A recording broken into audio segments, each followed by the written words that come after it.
about what are the things that undermines your energy, that undermines your competence, that causes men and women to perceive you as less competent. And if you fix these qualities, you could potentially like not overcome this, but it's a big leap. It's a quantum leap to be able to just make sure to not do the things that I'm about to tell you. All right.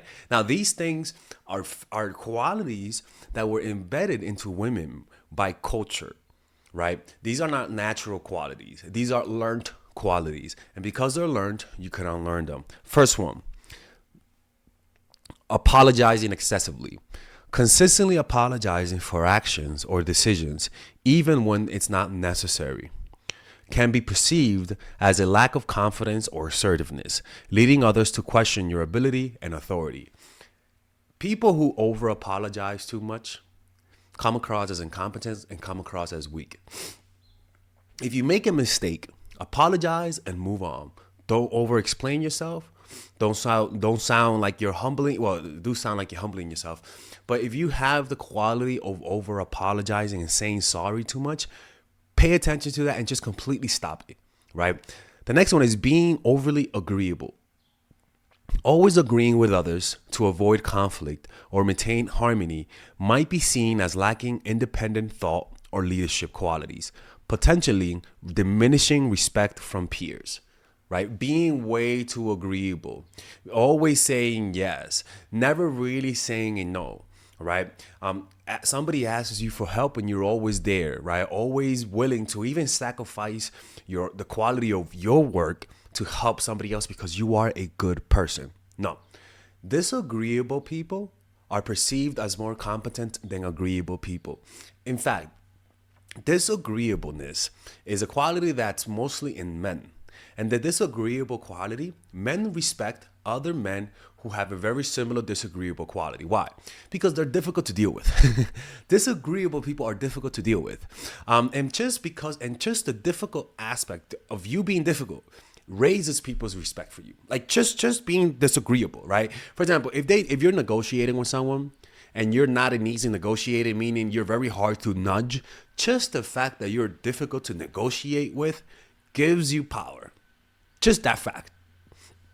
And too many people try to be the super agreeable, super happy, super easy to deal with type of person. You got to learn to put up a little bit more resistance, right? Even if you're negotiating your salary, as an example, and you want 100K and they're offering you 80K, even though you're gonna come down to 80K, for example, make it a little bit harder for them. Because by you making it harder for them in your negotiation and being very difficult to budge or nudge raises their respect, and you could potentially use that for the next time of negotiation because you develop a reputation of being difficult. You understand? You're dealing with other difficult people, man, in the workplace. So you're playing the same game they're playing. They respect that. What I'm telling you sounds scary, but it's actually a very real thing. We're not asking you to be arrogant or an asshole. We're asking you to just make it a little bit more difficult for people. The next one is using Upspeak. This is something that I talk about a lot. Ending statements with raising intonation, Jesus Christ, making them sound like questions can undermine the authority, delivery of ideas, suggestions, impacting how seriously your input is taken. So that means speaking in an uptake like this. Like, oh my gosh. Do you guys agree with me? Learn to tone down the voice. Speak more down tone. Hello there. How are you? An example of that is how it's dads versus moms. Children are very perceptive of nonverbal and paraverbal communication. They can sense your energy through how you speak and how you move.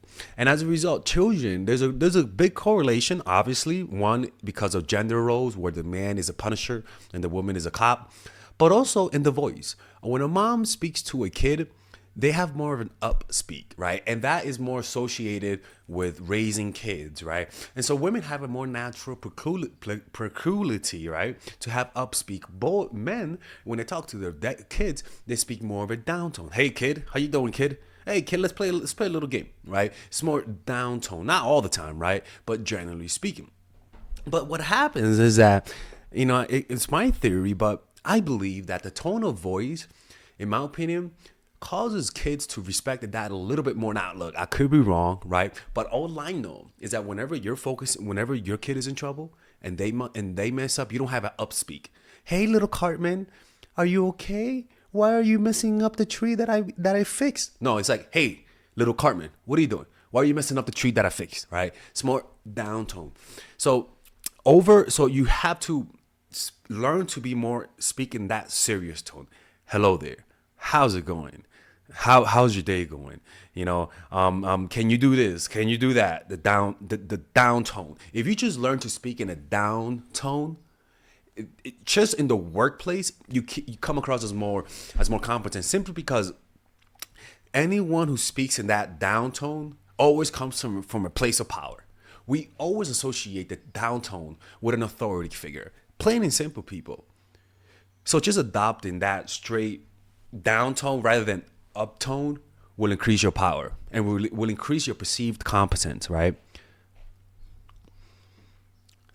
Over apologizing for opinions is very similar to the second one that I said. Prefacing opinions or ideas with unnecessary apologies or disclaimer can dilute the impact of your contribution and portray a lack of confidence in your insights, potentially leading to diminished respect from others. I'm sorry, but I'm gonna give you guys my opinion. My opinion may not be much, but what do you think of this? Yeah, that shit gotta go. That shit gotta go. This is what I believe. My idea is this. What do you guys think? Speaking in that down tone voice. It may not be natural for you, but this is the one thing that has always been associated with power. The down tone, right? And the next one is too much facial expression, especially in the workplace, right? Too much facial expression reveals how you feel, first of all, right? Learn to keep things to yourself. Too much facial expressions comes across as nervousness. Too much facial expressions comes across as trying to get people's validation, as not controlling your emotions. And you'll notice is that the facial expressions tends to be more exaggerated. Hey, how's it going? Like that, like there's just too much face, too much expression. Not good. For the simple fact that usually the one with the most facial expressions is the less competent one. For example, when you guys are watching animes, right, or even Asian movies about fighting, one of the things you notice is that the person who's going to lose usually fights with a lot of facial expressions and more exaggerated movements. And there's like more movement, and the one that's going to win intuitively is more zen, like that, right? This speaks deeply to how humans are wired psychologically. The lack of facial expressions communicates power, communicates that you're at ease with yourself, and communicates that you are in control, that your internal locus of control is at ease. Too much expressions means you're losing control. Seems like we can't trust you in the face of chaos. You might lose your calm when something becomes stressful, right? Overly expressive faces comes across as a lack of control, and because of that, it lowers your perceived competence, right? For example, like one of the things is Goku, Dragon Ball Z, is that when he is not fighting, you'll notice he has more like an uptone voice. Hello there. How's it going, Vegeta? No way, Vegeta. What? Come on, Vegeta, let's eat food, right? And there's like a happiness to his face.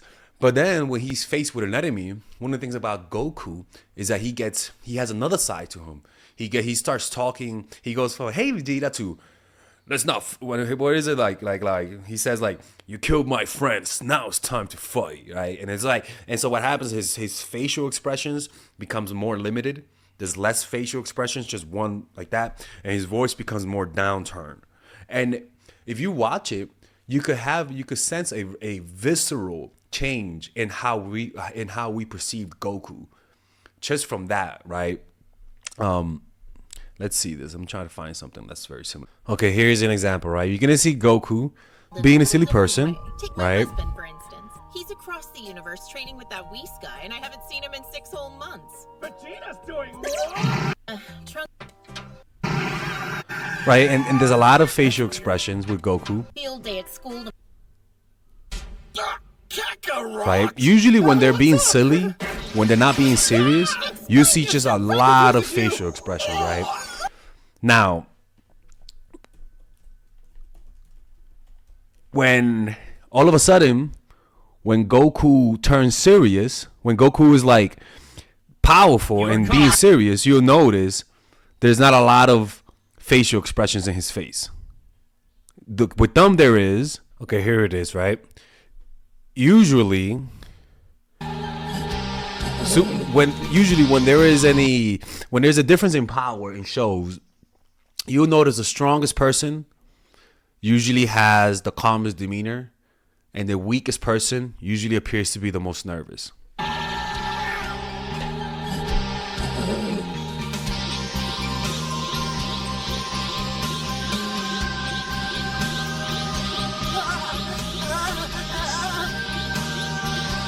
As you see here, super serious, lack of facial expressions. Take Piccolo with you. Got it? This is the last time I'm going to tell you. Get out of here right now, Gohan. And just the seriousness, right? Now, obviously, I don't want you guys to be a bunch of Terminators not smiling, you know what I'm saying? But that's just an example of how seriousness can bring you power, okay? All right, ladies and gentlemen, if you guys ever want to learn how to use your feminine energy to influence people, learn how to use your masculine energy to become more assertive, and also learn how to blend both energies to improve your dating life, your spiritual life, honestly, your relationship life, your family life, your career life, this is the course for you. If I had to make a course for my nieces, I have two nieces, one is 19 and one is 15. 16. Holy shit. Oh my God, he's a bad fucking uncle. He's a bad uncle. Get him. Shut up, Melissa. You should get this course, right? And this is the course that I will make for them. So, for example, watch the curriculum, right? In the first week, we're going to be showing you how to establish a strong masculine foundation without letting it hurt your feminine energy. This masculine foundation is a source of who you are, right? It's your bodyguard. Without this, whatever feminine energy you create will be destroyed by the outside, because your masculine is your shield. So we'll talk about goal setting. We'll talk about how to develop a serious attitude. We're going to be talking about how to use more logic, how to use more goal-oriented behavior. It's more how to be a man. Now the next one is how to embrace the feminine energy, right? This one would teach you about how to minimize excessive masculine traits, developing self-awareness, healing abundant feminine energy, regulating your emotion, mastering voice qualities and facial expressions, surrendering control, and allowing pain to be felt. This is honestly, this will supercharge, like Kaioken, your masculine energy. After that, we have femininity in the workplace, and how to be feminine in the workplace without letting people take advantage of you, and the nuances of how women on power should behave versus women who are subordinates in the workplace, and even the dress code. This is based on psychology, people. It's kind of insane. I'm actually excited about this one. The next week, we talk about navigating the labyrinth of male and female friendship, and this a lot of women find confusing, so we talk about that. And how to identify envious friends, how to identify the good friends, how to keep male friends, and how to keep female friends. Week 5, we talk about how to release the burden of the past and stop and destroy mental projections. This is actually really powerful. And then week 6, we talk about how to increase your observational power so that you can read people better. And we have a bunch of bonuses. The course starts at $99, and you guys can pre-order the course today at $69 before it goes out. If you're watching this, most likely I'm in the meditation retreat, so most likely I will be praying for all of you guys. And just click on the description down below of the video. Right there, you'll see it, and you could pre-order that course. It's gonna be out by the end of next month or the beginning of February of March. One of the two, people, because I have a 10-day retreat to do, and I want to finish the course after the retreat, because I think the ideas are gonna be so much better. All right, man. I'll see you guys later. Pre-order, man. I'm closing the channel.